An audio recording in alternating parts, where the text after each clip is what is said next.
Welcome back, everyone. We're here today with the second Cabral HouseCall of the weekend. Hopefully you were able to tune in yesterday to 2388. Today, if you'd like to follow along with the questions, head on over to stephencabral.com/2389. We'll be going over 6 more questions today. Like I said, I'm currently recording this weekend's house calls in my hotel room in the sunny Southern California area.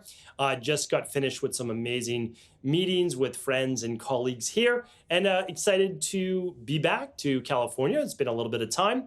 But I wanted to make sure that we got our house calls in together. I love being able to answer your questions. If the audio quality, again, isn't where you expect it to be, my apologies. Hopefully it is good. Hopefully it's good enough, and hopefully it's good content, because when I'm back for tomorrow's show, I'll be back in my recording studio and office, and we'll be back to podcast as normal. All right, let's dive into today's questions. Once again, appreciate you being here. Appreciate your support of the show. So today's first question is from Deanna, and Deanna says, I'm currently weighing my options for correcting my 5-year-old daughter's crossbite.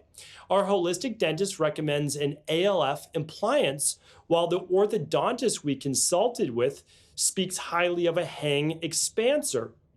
I didn't realize until recently how much asymmetry in the mouth jaw can really affect overall wellness. I want to make sure that I make the best choice for her long-term health. Do you have any insight into the world of orthodontics, myofascial therapy that could help me better make this decision? Maybe you have seen clients in your practice with one or both of these appliances. Any materials recommendations would be helpful. Thank you so much. All right, Deanna, happy to help with this. We actually talk about this a decent amount in at least in IHP about like holistic dentistry, but I am more of an advocate of not changing the structure of the palate and mouth if it's going to lead to long-term based issues. So, what do I mean by that? Because again, I don't want to provide you with medical-based advice or treatment plans or any protocols, especially since I'm not actually there. But what I want to do is I want to provide you with some behind the scenes on what can affect the overall facial-based structure, etc.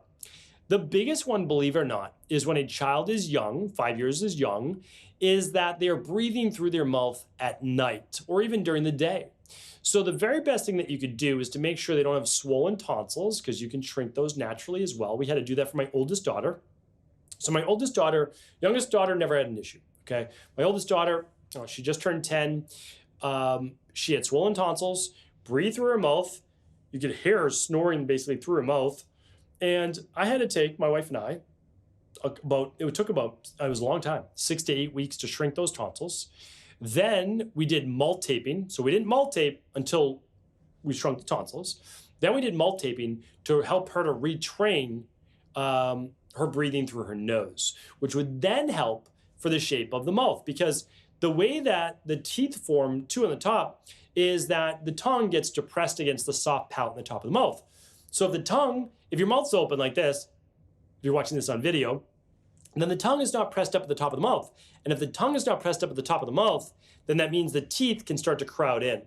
And then you don't get the expansion that should be there. So you get the thinner jaw. I'm sure partly why my jaw is like that as well. And you lead to a longer face. And again, this has been shown too with eating more processed food. I'm not saying that you're doing that, but it can happen over generations. And that was a Weston Price discovery as well. He wasn't the only one, but certainly a pioneer in that field as a dentist. So that's that. So I know people have had palate expanders when they were young, and they end up with TMJ-based issues when they're older. I know all sorts of different issues. But having said that, I would go with the gentlest device possible that still gets you the results you're looking for, while also doing the things that I talked about as well. All right, so hopefully that is helpful. Patty's up next.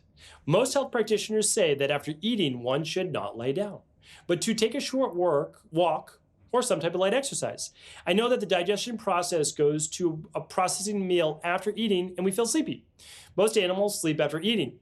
Shouldn't we honor our body's signals and rest for a short time after eating so that our bodies can concentrate on the processing of the food? All right, I mean, this is a good question.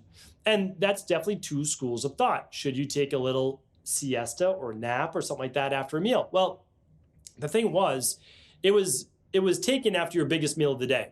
So think about it. An animal might eat one big meal per day. Like if we're talking about like a big cat, like a lion, right? It might eat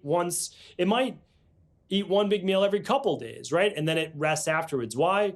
All of that blood and all of the energy is going towards that digestion. However, if we're not overeating at a meal, the walk will actually help what's called postprandial glucose levels. That means a 20-minute walk after a meal actually can help with digestion as long as it's a light walk. It's not stressful. You're breathing relaxed, and it can actually help with that glucose level. So if you're someone that's dealing with blood sugar issues, I would choose that. If you're someone that had a good sized meal, well, you may want to lie down for 20 minutes on your left side, not your right side, but your left side. The stomach forms a pocket on the left side like a kidney bean, and that's called the fundus. The food will sit there, and you'll start to work on digestion there to start. So that is what I'd recommend.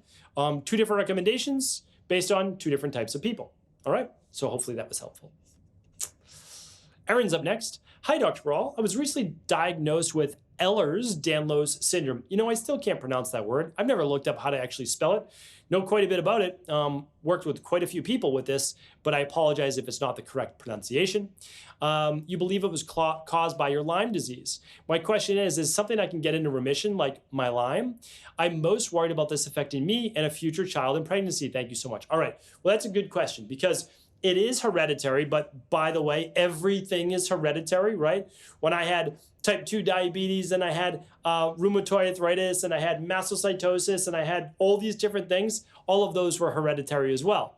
Now, I don't have any of those anymore, and I'm very fortunate. Obviously, I was able to find my answers, and now, of course, trying to teach others as well, especially through the Integrative Health Practitioner Institute, which, by the way, if you're not familiar with kind of how to heal yourself and then go on to share that with others, I would definitely look into that. That's integrativehealthpractitioner.org. We take on 100 new members per month. That's to become a health coach or the health coach in your home. So anyway, that's that. I just wanted to share that because I know a lot of people ask about it. But I believe it is. So again, I can't provide you with medical advice, medical treatment plans, medical protocols, medical cures, but I do believe you're able to put it in remission. People are not familiar with EDS. It is a connective tissue disorder that can lead to hypermobility and kind of elongated tendons and ligaments and other things like that. My recommendation 100% of the time is when you have a serious dis-ease that you want to run the Big 5 labs. You don't have to run them with us. You can run them with your local naturopathic doctor, your local integrative health practitioner, level 2. You can find level 2 practitioners at integrativehealthpractitioner.org and then just click on the practitioners tab and look for level 2. What else? You can work with our IHP team. Our EqualLife team, of course. That's at, you can just go to stephencabral.com/health-coaching. That'll send you over there. So those are definitely my recommendations. You need to figure out what's causing the inflammation, what's causing the stress, are there any gut issues, other heavy metal issues, like 100%, that's what you want to do. I have not a whole show, but I have a show on Ehlers-Danlos, and again, I apologize if that's not the correct pronunciation. I should find that out. But I do. If you go to stephencabral.com, I'll do it with you right now. Let's go to stephencabral.com/podcast. Let's type it in. All right, and let's see if we can find it. It shows up on episode 1912, and then it definitely shows up on 1688, and then it's on 1443. So definitely check out those shows, all right? 1443, 1688, potentially 1912. Those I talk about it as well, all right? Annette is up next. Annette says, hi, Dr. Cabral, long-term listener and Ayuboan member. Love all your podcasts, the information you share. I have 2 questions. In your book, The Rain Barrel Effect, and on your previous podcasts, you've mentioned that you have a specific gene mutation that causes certain histamine overproduction. How can I find out if I have certain mutations? Is there a genetic test that I can run? You seem to know so much about how your genes affect you and how you control them. so they won't express themselves. I know this information would help me tremendously as well. Also, what are some of the supplements that you would recommend for getting rid of unwanted bacteria in the body? Are cat's claw and oregano effective? If so, what are the dosages you recommend? Okay, so let's see here. If you go to stephencabral.com/podcasts and you type in Lyme protocol, I have ones on like, those products right there, oregano oil and cat's claw. However, my recommendation is actually the CBO protocol. Again, not providing any medical advice. The reason is you want to run the CBO protocol because oftentimes it's our own gut spilling bacteria and proteins, etc., that's causing the majority of these imbalanced inflammation-based issues, which leads to what's called a Th2 immune imbalance. And that's what you will have to correct first, really, the foundation. So you read my book, The Rain Barrel Effect. You know about Th2 immune dominance. You have to first start with the gut, then you work on stress, and then you can work on specific genes. And I use a product, I use the allergy protocol, which is the alkalizing vitamin C, and the Hispro. I use it every day. I just do a half a scoop of the Elk C in the morning, and then I do another half sometimes mid-afternoon, or that's typically what I do. But I just usually do a half a scoop. And then I do the Hispro every day. That's probably one of my favorite products ever, like ever, especially for anybody with allergy-based issues. So when it's bad, you can do 2 to 3 capsules 3 times a day. For me, I just do maintenance-based dose. Such a great anti-aging based product as well. And so I do 3 capsules. That's it per day. So that's what I do. All right. So here's what you want to look at. For your histamine gene mutations, you want to look at the AOC1 gene, and you want to look at something that's called the DAO. And these have specific SNPs and RS. I'm not going to go too deep on that, but most, so they're called SNPs, single nucleotide polymorphisms. Most of those you'll be able to find pretty easily, pretty readily. We're going to recommend a genetic test in about 6 months or so. We don't recommend one yet. We used to have one, and we used to really like recommending it, but I had to do all the calls, and I simply just wasn't able to keep up with that. But definitely look for that this fall, and then maybe winter or so of this year, okay? So hopefully that's helpful. But again, it's just not one thing. You want to look at your MTHFR gene. You want to look at your COMT gene. All of these things play together. But if you're looking at specifically, the AOC1 and the DAO, that's important, all right? All right, good question. Jen's up next. Hi, Dr. C. I recently started drinking a glass of water with apple cider vinegar before I drink my morning smoothie. I've heard it helps with the blood sugar spikes to drink this prior to meals. I've been taking my morning supplements with my glass of water and ACV. Is there any issues you see with combining my supplements with ACV? Thank you. All right. No, we actually teach this inside of our Fatlocity system, which is our weight loss system, because it does help with glucose. So nothing wrong at all, unless you're mixing it with something like the alkalizing vitamin C, because apple cider vinegar, acidic as it comes into your mouth and stomach, and then it's more alkaline, I'm using that in air quotes, as it enters the body because of the minerals that are in it, like potassium. Okay, and then alkalizing vitamin C is more alkalizing because it's a bicarbonate, which is a higher pH, versus the vinegar, which is low pH, right? But apple cider vinegar actually helps with digestion as well, and so there's really no issue with that. But I would take it 20 to 30 minutes before your smoothie, because it's not great necessarily to mix if it's a fruit smoothie with that. So just 20 to 30 minutes before on an empty stomach, or even an hour before, and there's no issue at all. Typically 1 tablespoon to 2 tablespoons max in 8 ounces of water. And there you go. So I like the Bragg's apple cider vinegar, but any raw apple cider vinegar, not cooked, not heated, is a good one with what they call the mother at the bottom. Just shake it up. But again, if you're someone with histamine issues, you're going to want to stay away from vinegar for right now until you correct those. All right, Audrey's up next. Hi, Dr. Cabral. I would like to do the CBO protocol, but I know the food list is very restricted. I'm training for races except for a few months of the year. Then I start training for the next race season. On long rides, I like to take hummus, Cliff, Block, Chews, Picky bars, etc. for nutrition, which is obviously not on the food list.